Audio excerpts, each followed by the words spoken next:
In this video, we explain the individual evaluation plan with the things we discussed in Part 1. In Part 1, we talked about the different areas to describe a child's development. This knowledge is necessary to fill in the individual evaluation plan. You can pause the video at any time or change the speed to watch it slower or faster. An individual evaluation plan is a kind of to-do list with agreements over a period of time. It describes how we can best support a child or group of children based on their specific needs. It is very important to complete the individual evaluation plan in collaboration with the parents. That gives confidence, peace of mind, and offers the child the space to truly grow. This is how you make a real difference every day. We will explain the individual evaluation plan using Musa as an example. Musa is an 8-year-old boy.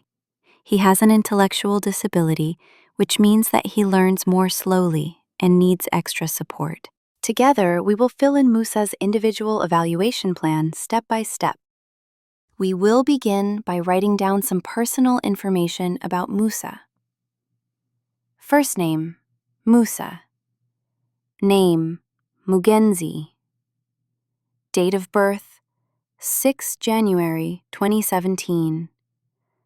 Date entered, 16 June 2025. Age, 8 years old. Group with a specific issue. Plan discussed by parents, teacher, director. Form filled out by. Write here your name down. After writing down the personal information, we move on to the general part.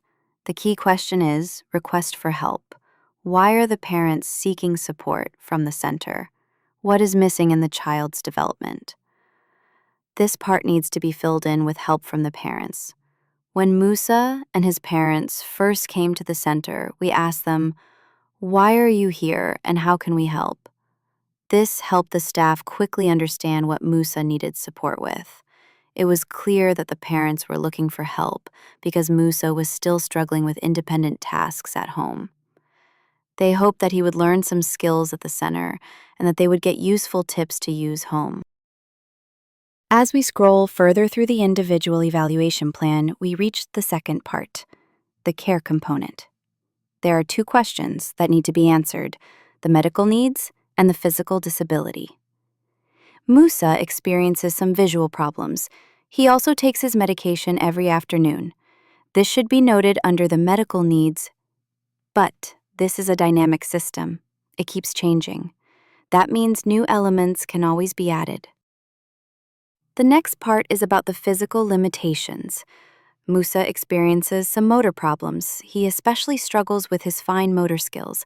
Writing is still difficult for him. We definitely need to write this down. The third part in the individual evaluation plan is the social-emotional component.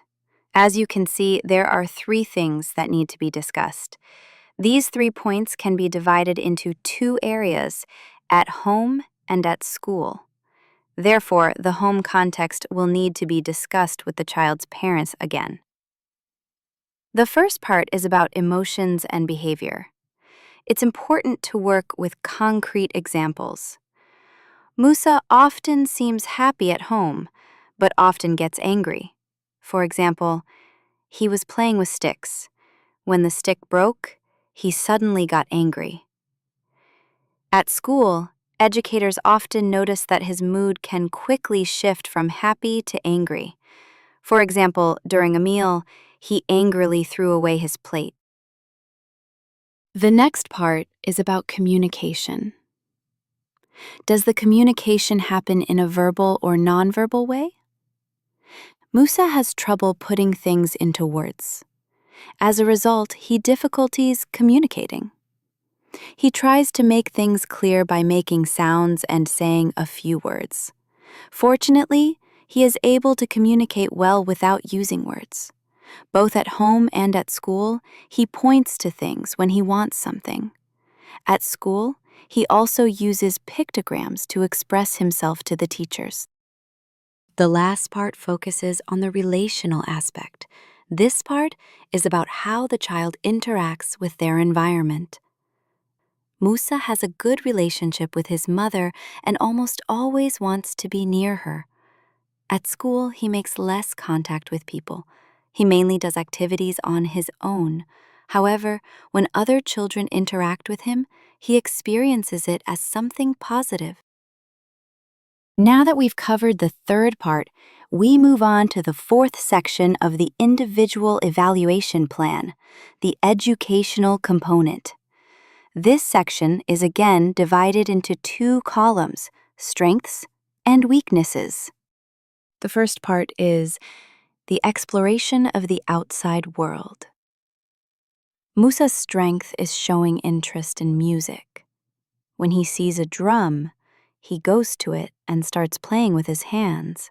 For weaknesses, you can note that he rarely explores new objects spontaneously, especially in unfamiliar environments. For example, when he was in the garden for the first time and saw a ball, he showed no interest. Because of delayed fine motor skills, he is also less interested in small objects like a pencil. The second part, which is about the school activities. Can he orient himself in space and time according to the school curriculum? His strengths are mainly recognizing daily routines, like when it's time to eat. Musa easily finds familiar places, like his classroom or the way to the playground. He feels safe there and knows where to go. The next part is about his skills at preschool, such as reading, writing, and citations. Musa has some difficulties in this area. Writing is hard for him because he doesn't know how to hold a pen yet. He can count when using simple objects. For example, they practice by putting 2 plates on the table, then 4, and so on. Musa's big strength is that he stays motivated to keep learning. We think that's very important to point out.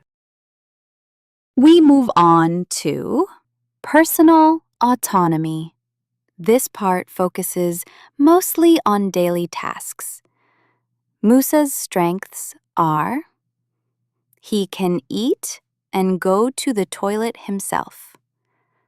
Washing himself is a challenge.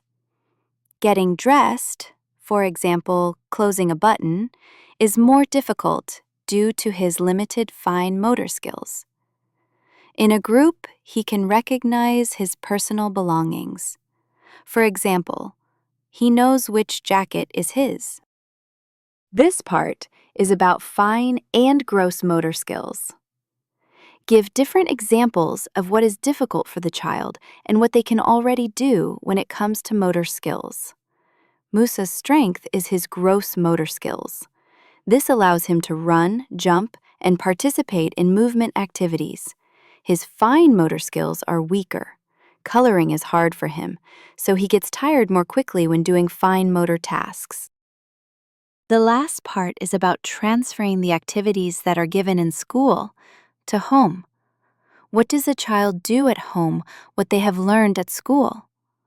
Musa's parents mentioned that giving clear tasks, similar to those used at school, also works well at home. Communication at home is more limited, as Musa uses little language to explain things. There is not always a fixed structure at home, which affects Musa's flexibility. On the positive side, Musa is able to go to the toilet and eat independently at home. This is therefore noted as a strength in this section. Next, we move on to the fifth theme, the reintegration component. In this part, we write down goals that we want to work on at school or in the center. These goals can also be set for the long term, so it's important to also think about what happens after school. With Musa, we want to help him make more contact with others. One goal is to start activities in small groups with only 2 or 3 children instead of the whole group. This way, Musa may feel safer and dare to interact more. Another goal is to help the family use visual tools at home, like pictograms. This gives Musa more opportunities to communicate and express himself. Finally, you'll find some objectives in the template. The video about theoretical models provides examples of how to complete this section. The goal is to observe certain situations involving the child and write down what you see. This is a concrete example based on Musa. Finally, let's go over a few tips. Keep these in mind. They give you a quick summary and repeat what you've learned. Tip 1. Work together with everyone around the child. Involve parents, teachers, therapists, and possibly the child himself. The better the cooperation, the more targeted the support. Parents are very important because it's about how things go at home and what they can use from the center at home. Tip 2. Make the goals achievable and clear. Choose goals that match the child's abilities and write them in clear, small steps you can measure. Start with 3 goals to avoid overwhelm and make them very concrete. Tip 3.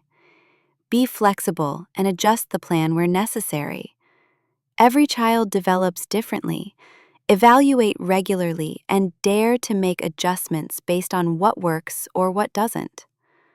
An individual evaluation plan is a process that is constantly changing. Tip 4. A child may learn slower. Be patient. Development happens in small steps. Focus on growth, not shortages. Tip 5.